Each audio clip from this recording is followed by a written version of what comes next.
Bading, mahilig ka ba sa K-pop at drag queen? Then join me this Friday, June 5 sa Hosik, the People's Republic of Kabaklaan. Right at the heart of Makati, Poblacion. I am officially entering my host era this Pride Month. Every Friday, nasa Hosik tayo. At alam nyo, hindi ko alam kung bar ba ang Hosik or Korean Embassy. Kasi papasok kang Mark from Makati, pero lalabas kang Mark Opa. Ganda! At honestly, wala pa talaga ako nakikitang parang K-pop night the way that Hosik does it. Kasi saan ka pa makakapag-shots, no? Kasama ang kapwa mong bading na sisigaw ng Ajunice na para bang may utang ang 17 sa kanila.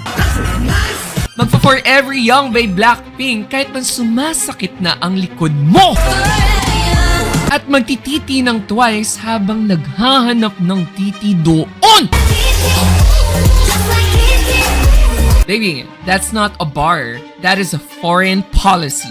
Awa na lang! You know, at bilang ambassador no, ng kabaklaan ngayong Pride Month, inaanyayahan ko kayong lahat na mag-apply ng dual citizenship. Ano pa hinatay mo? DM me to reserve your table or sumama ka sa table ko. Alam niyo, magpa-party tayo hanggang 10 beses nang tumawag ang nanay mo para sabihin na nasaan na naman tong baklang anak ko. Kung wala kang kasama, kami na. Kung nahiya ka, mas nahiya kami.